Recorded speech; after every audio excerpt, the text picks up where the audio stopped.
22 septembre 1992, Vaison-la-Romaine pleure ses morts, 37 et 5 disparus. Des milliers de questions, des réponses imparfaites, mais parmi ces réponses, des éléments de réflexion.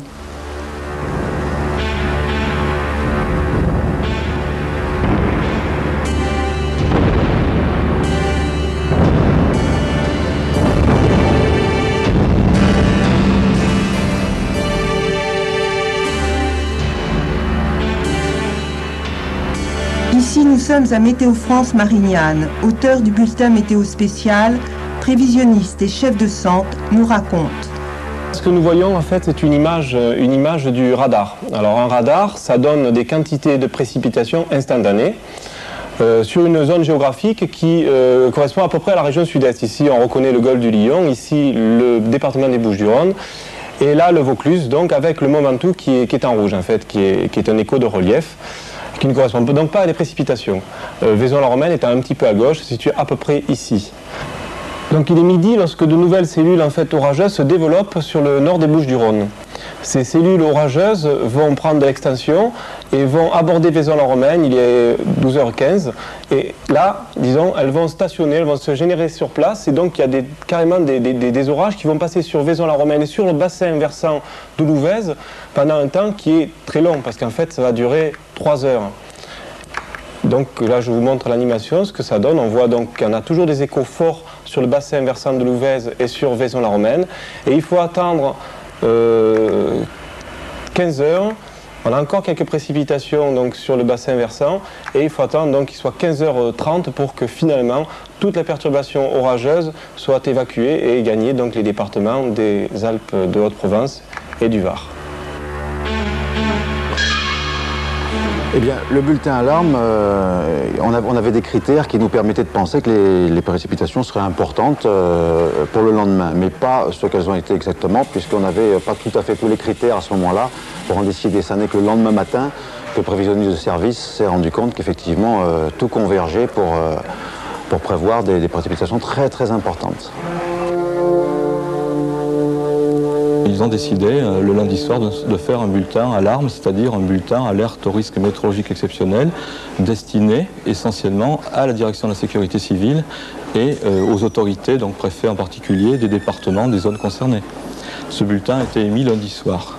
3 cumulus à 2300 pieds, inter 18-24. Alors la suite de la chronologie, c'est un bulletin météorologique spécial complémentaire réactualisé le mardi matin, qui est quand même remarquable dans ce bulletin est remarquable dans son contenu, puisque les précipitations annoncées sont quand même très importantes, et il n'est pas courant d'annoncer dans un tel bulletin de telles valeurs. Et à partir de ce moment-là, le travail de veille a continué. Alors ce n'était plus une veille de prévision proprement dite pour Vaison-la-Romaine, c'était une veille de l'événement proprement dit. Les bulletins alarmes à l'échelle de la métropole, disons, pas seulement d'une région telle que la nôtre, sont de l'ordre de 4, 5 par an, c'est tout. Hein. Mais dans la semaine en cause, le hasard fait qu'il y a 2 bulletins alarmes qui se sont produits, Vaison-la-Romaine, puis ensuite Carcassonne, enfin l'Aude et les PO, qui ont été concernés par des événements à peu près du même ordre. Bien sûr, il ne tombe pas tous les jours 300 mm en quelques heures sur l'ensemble de la région sud-est, heureusement. Mais je ne crois pas que ce soit vraiment un événement exceptionnel.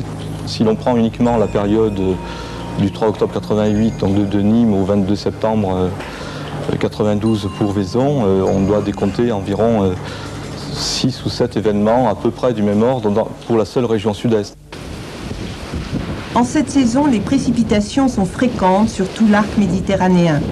Elles sont dues à la rencontre de masses d'air polaires et maritimes.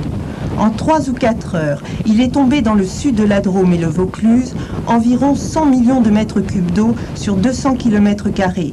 Ici, on n'avait jamais vu ça. J'habite à Mérindol et le jour de l'orage, on a constaté que l'eau, le ruisseau, il passait plein. Il versait sur la route, il a emporté les poubelles, là-bas c'était un lac. Là aussi, ça a emporté le canier, la terre, là, il y avait au moins 50 cm d'eau, donc le ruisseau ne contenait pas et ça se jetait dans le pont. Et en plus, au pont, là-bas, ça tourbillonnait devant et ça a emporté toutes les cannes, ça a emporté la terre, les arbres, on a vu arracher des gros arbres qui partaient. C'était un peu la catastrophe, un peu la panique, hein, parce que c'était l'affolement surtout, hein, parce qu'on avait peur. Hein. On a vu de gros orages, on a vu beaucoup d'eau, mais jamais comme cette fois, jamais, jamais. À 11h du matin, un épisode pluvieux très important, un énorme orage. Hein, il est tombé 100 mm d'eau en à peine plus d'une demi-heure. Tout ça a terminé de saturer les sols et a commencé à ruisseler. Quand vers 1h30, 2h de l'après-midi est arrivée une deuxième vague d'orage extrêmement violent, avec un vent du sud qui soufflait à 100 à l'heure, à peu près, tout ça est tombé en véritable sac d'eau sur les versants, et malgré que ces sols soient en excellent état, soient filtrants, tout était plein, l'éponge était pleine, tout s'est mis à ruisseler. Et d'ici, il paraît, je n'y étais pas, qu'on pouvait voir tous ces murs que nous voyons en face transformés en cascades.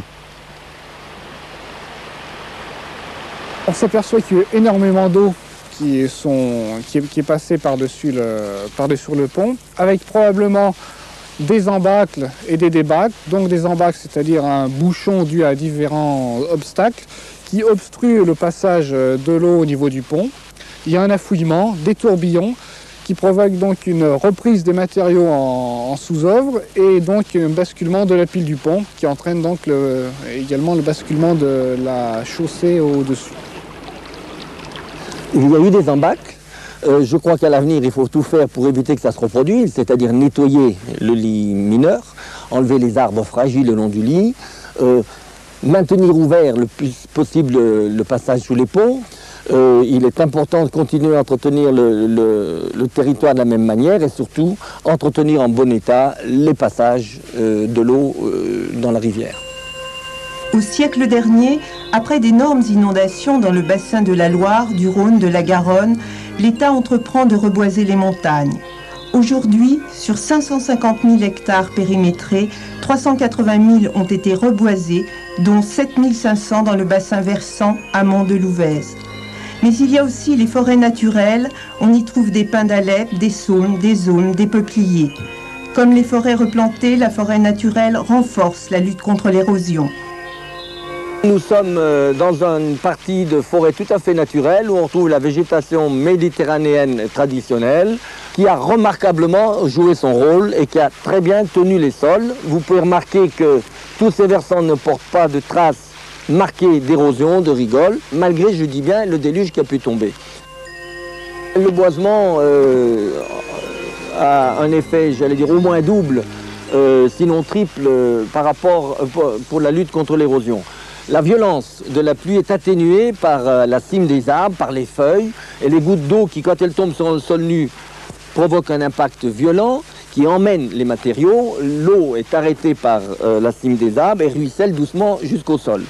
Arrivée au sol, elle tombe, au lieu de tomber là encore sur un terrain nu et d'emporter le sol, elle tombe sur un sol avec des racines qui permettent l'infiltration de l'eau, un sol d'humus qui se remplit d'eau, si bien qu'on considère qu'une forêt en bon état, un sol forestier en bon état peut arriver à accumuler jusqu'à 50 à 100 mm d'eau. 580 km² de bassin versant, 78% végétalisé, 10% rocheux, 10% cultivé, 2% urbanisé. Malgré tout, les sols trop pleins ou saturés, à cause aussi des 3 bassins versants aux confluents très proches qui se jettent dans l'Ouvèze. En amont, l'eau a rencontré peu d'obstacles.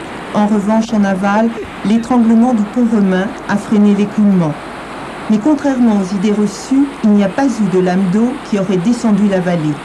Il suffit que sur une lame d'eau déjà haute, on ait rajouté un petit déferlement dû par exemple à une rupture d'embâcle sur un site un peu en amont de Vaison-la-Romaine, comme le site du Cresté, où on voit que manifestement une digue a rompu de manière assez brutale.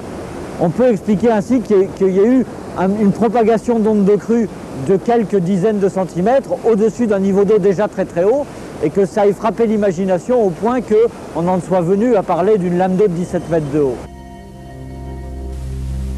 La rivière de l'Ouvèze est bien équipée en sites de mesure. Savoir les utiliser, les valoriser et mesurer le retour des crues n'est pas chose facile. Je crois que les stations sur l'Ouvèze sont mesurées. il y a les techniciens qui suivent, qui mesurent et qui enregistrent ces séries de débit. Maintenant, pour passer d'une série de mesures à une compréhension des phénomènes de crue, il faut faire une étude un peu plus lourde sur le plan à la fois hydrologique et hydraulique pour traiter l'intégralité des informations qui sont disponibles, faire un modèle hydraulique et estimer, cartographier les zones qui risquent d'être touchées par différentes crues. Et la mise en œuvre d'une étude assez lourde sur le plan hydraulique nécessite des fonds, des financements, une volonté politique de toutes les personnes concernées par l'aménagement du territoire, et ça sur tout le long de la rivière. Et à partir du moment où on est capable de recalculer des débits, on peut simuler hydrauliquement les phénomènes et avoir une idée donc de l'impact des zones qui risquent d'être touchées par une inondation. Et on peut faire ce genre de travail aussi bien pour des périodes de retour habituelles comme pour des crues beaucoup plus exceptionnelles, voire même jusqu'à la crue millénale qu'on est capable d'estimer avec des méthodes actuelles. Ce document des eaux et forêts datant de 1931 nous rappelle que les crues de l'Ouvèze sont fréquentes et affectent le plus souvent l'aval de son cours. En revanche, la crue amont de la rivière ressemble à celle de 1616 avec un temps de retour supérieur à 100 ans. La mémoire collective nous enseigne l'histoire, l'oublier peut devenir dramatique. Ces images, tournées par un habitant de Vaison 2 heures après l'orage, témoignent de la violence du flot.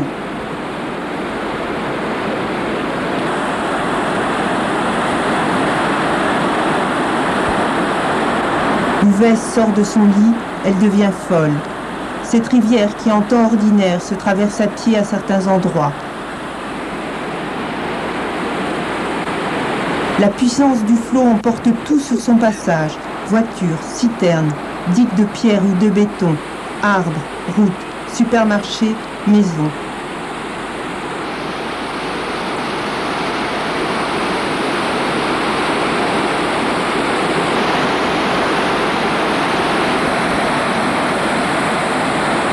Toutes les communications, hormis la radio du centre de secours, sont coupées. Malgré tout, les sauvetages s'organisent avec les moyens du bord. Depuis le début de la crue, les pompiers de Vaison lancent des appels de détresse au CODIS, demandent le déclenchement du plan Orsec, mais ils doivent encore attendre. Pourtant, ils ne peuvent plus tenir, sans moyens, rien n'est possible.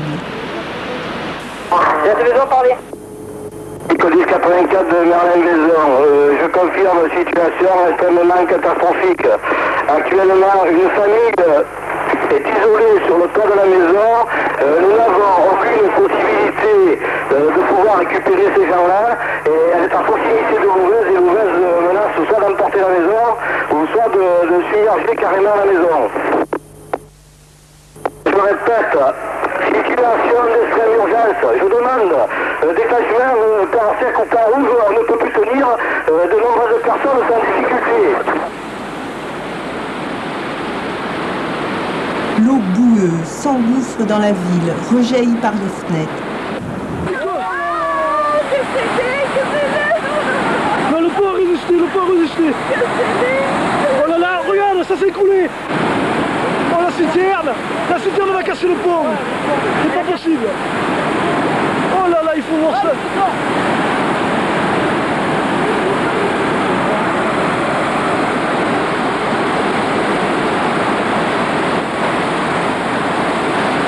Des pans entiers de bâtisses s'écroulent. Des maisons sont emportées avec leurs habitants, qui n'ont pas eu le temps de fuir. Des cris, des pleurs, des hurlements d'impuissance. Que faire? Avec quels moyens? Il faut attendre 16h06, l'arrivée des premiers renforts. Durant tout ce temps, les Vaisonnais sont livrés à eux-mêmes, sans secours efficace. À 16h, la direction départementale des services d'incendie et de secours arrive sur les lieux et constate la catastrophe. C'est comme un mauvais film, un terrible cauchemar. Le lieutenant Philippe, du centre de secours de Vaison, nous raconte. Visuellement, on avait un regard sur l'Ouvèze à partir de la caserne, puisque nous sommes juste à proximité, à quelques mètres. Donc nous surveillons la montée des eaux visuellement, puisque nous avons des repères habituels. Je n'ai pas été alerté puisque à 14h15 je suis sorti, les télécommunications ont été coupées. Donc je me suis approché le plus possible du camping à Cœur-Joie que je domine. Je n'ai pas pu circuler avec mon véhicule, je suis donc reparti à pied et en courant par d'autres sentiers vers la mairie, où une partie de la population de Vaison n'était même pas au courant de ce qui se passait en bordure de la rivière. Si on prend cet événement-là, il n'y a aucun moyen qui permet de parer ou d'arrêter l'eau. On n'arrête pas l'eau. On arrête le feu avec l'eau, mais l'eau, c'est très difficile. Dans ces moments-là, c'est toujours très difficile et on ne réagit pas avec une pensée, mais avec un réflexe. Et je crois que mon premier réflexe a été de dire et d'aller directement à la mairie, de dire aux gens qui travaillaient de se mobiliser sur une catastrophe. Nous avons rappelé et recentré les équipes de secours sur les rives de l'Ouvèze. Voilà. Donc à partir de là, pour essayer d'opérer les sauvetages, de faire le maximum et d'avoir aussi des renseignements ici au niveau de la caserne nous permettant de pouvoir cerner la situation pour informer le commandement, c'est-à-dire le CODIS plus précisément, de l'état de la situation. Durant les 3 heures qui précèdent le déclenchement du plan Orsec, le maire de Vaison est directeur des secours. Je crois que tout s'est organisé avec le maximum de volonté d'éviter des pertes de vies humaines et sans vraiment parler d'organisation. J'ai personnellement, moi, fait comme beaucoup de monde, j'ai aidé des personnes âgées à monter dans des lieux où ils étaient en sécurité, mais sans imaginer de mettre en place un plan coordonné et quelque chose de précis. Devant l'amplitude de la catastrophe, on peut imaginer le désarroi du maire et l'impuissance des sapeurs-pompiers, pas préparés à cette situation. En revanche, une question reste posée. Pourquoi le plan Orsec n'a-t-il pas été déclenché plus tôt? Que s'est-il passé au bureau de la préfecture? Dès la veille au soir, nous recevions un bulletin météo qui nous annonçait, comme à 67 autres départements français, les risques de précipitations très importantes au cours de la journée du 22. Cette première étape d'alerte s'est traduite dans le Vaucluse par des dispositions immédiates et mises en vigueur dès le 21 au soir. Le 22 au matin, nous avons des confirmations de la nature de ces précipitations qui seront très importantes, nous dit-on. Là encore, il faut dire tout de suite qu'il n'y a pas de précision de localisation. 14h25 environ, un point de situation m'est fait par le CODIS, le Centre opérationnel du service d'incendie, qui indique qu'il y a de nombreux phénomènes orageux dans l'ensemble du département et m'évoque environ 200 interventions en cours ou achevées à ce moment-là. En fait, on avait l'annonce d'un vent violent qui faisait sortir les sapeurs-pompiers pour des opérations qu'ils ont l'habitude de réaliser lorsqu'il y a des tempêtes. Il faut attendre 16h45, 16h43 pour être très précis, pour avoir un message qui fait état d'une situation de catastrophe. Ce qui nous a alertés surtout, c'est les renseignements concernant notamment des personnes sur les toits. Parce que là, on sent que l'eau a dépassé les normes habituelles et que les gens sont obligés de se réfugier sur les points hauts. Le chef du service départemental d'incendie et de secours, le colonel Côme, s'étant dirigé lui-même sur le secteur de Vaison-la-Romaine, passe un message disant qu'il trouve une situation de catastrophe et qu'il demande le déclenchement du plan Orsec. Le plan Orsec peut être déclenché que lorsqu'on a vraiment saisi l'ampleur d'une situation, et notamment quand on arrive à une situation qui ne peut plus être maîtrisée par les moyens habituels que nous connaissons dans le département. Il fallait-il encore qu'on puisse arriver sur les lieux Il faut reconnaître que la montée vers Vaison-la-Romaine a été très difficile et que beaucoup de temps a été perdu pour trouver des itinéraires nous permettant d'avoir une vision de la situation qui soit susceptible de déclenchement de plan Orsec. 17h03, le plan Orsec est déclenché. Des colonnes de militaires, gendarmes, pompiers venus de plusieurs départements rejoignent les équipes de secours. Entre la sécurité civile, les régiments étrangers de génie et de cavalerie, 1500 hommes sont mobilisés. Des engins de terrassement et 13 hélicoptères sont mis à leur disposition. Parmi les militaires, le 7e bataillon du génie d'Avignon. Premier problème rencontré, la coordination. Tout le problème consiste à coordonner les moyens sur place de façon que les secours soient organisés, je veux dire, à la fois rapidement et le plus efficacement possible. Alors bien sûr, ces notions sont extrêmement critiquables, surtout après coup, et encore plus par ceux qui n'y ont pas participé, bien sûr. Mais c'est des notions importantes, notamment de coordination avec la gendarmerie, qui, comme l'armée, fait partie de 2 grands corps de l'État immédiatement disponibles, et en relation immédiate avec les pompiers, qui ont l'avantage, même si dans une situation de crise, ils n'ont pas tous les moyens pour y faire face, c'est vrai, mais connaissent le terrain et sont en mesure de, bien sûr, de travailler, ils n'ont pas attendu. Mais en tout cas, lorsque les moyens un peu plus lourds que leurs moyens strictement organiques arrivent, les nôtres, militaires en l'occurrence, on soit, disons, correctement guidés. Mon rôle commençait, il venait, à la suite, il faut bien voir, nous n'étions pas les seuls, à la suite de l'action des hélicoptères dans l'après-midi. Mais ces hélicoptères voyaient leur mission s'interrompre du fait de la nuit.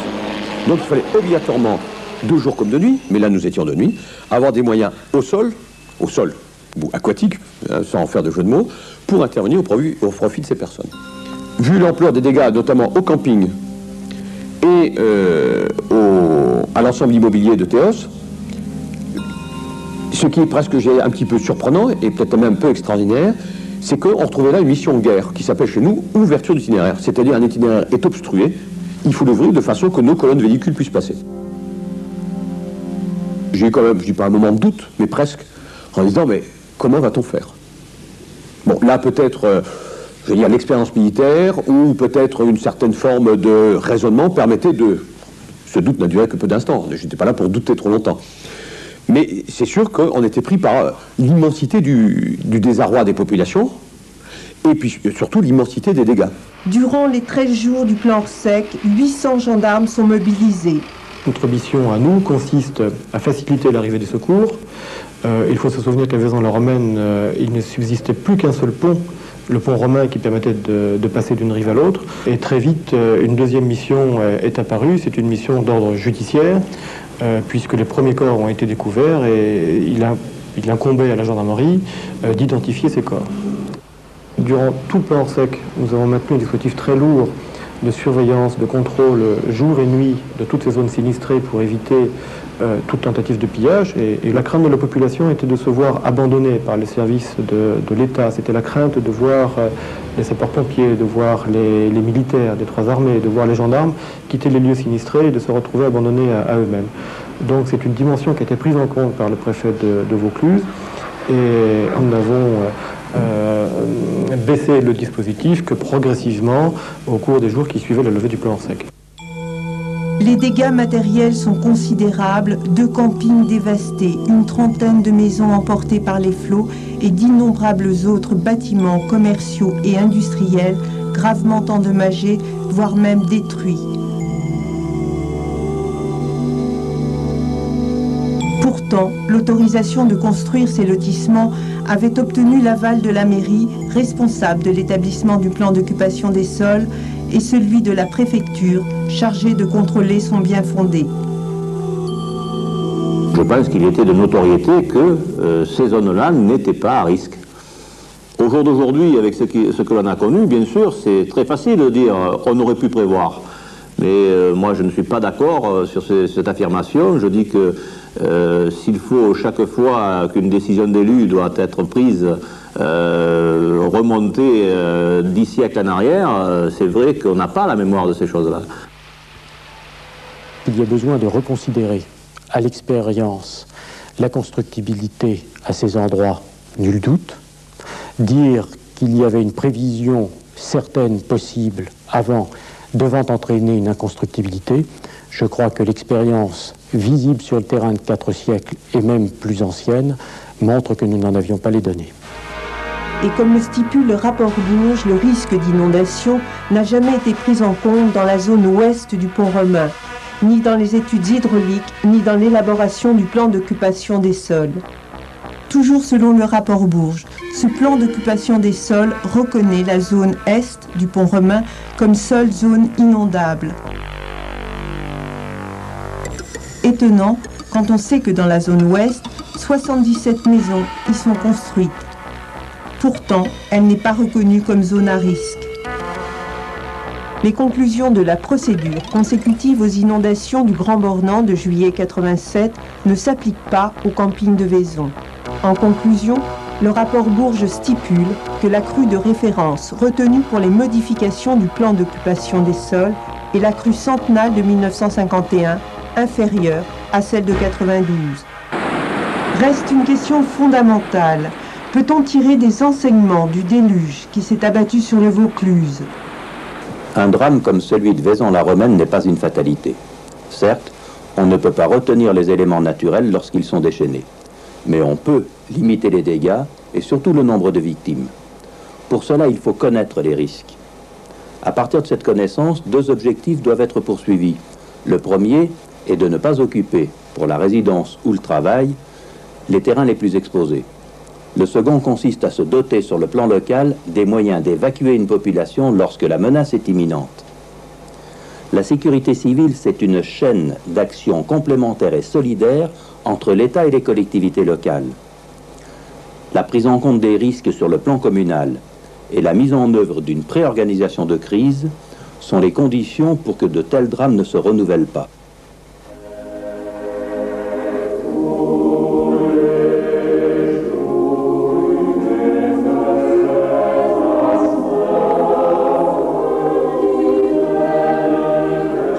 Seul le lit majeur de la rivière, c'est-à-dire les bordures de l'Ouvèze, ont été inondées. La ville romaine et moyenâgeuse, chargée d'histoire, avec son champ de ruines antiques qui s'étend sur 13 hectares, est restée intacte. Dans les rues de Vaison, la douleur côtoie la colère, et pourtant la vie reprend.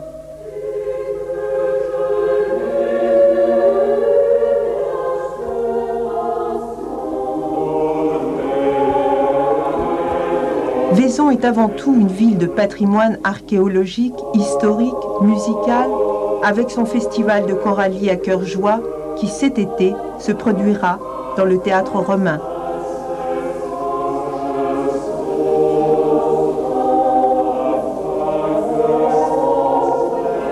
Le drame de Vaison ne s'effacera pas de sitôt des mémoires.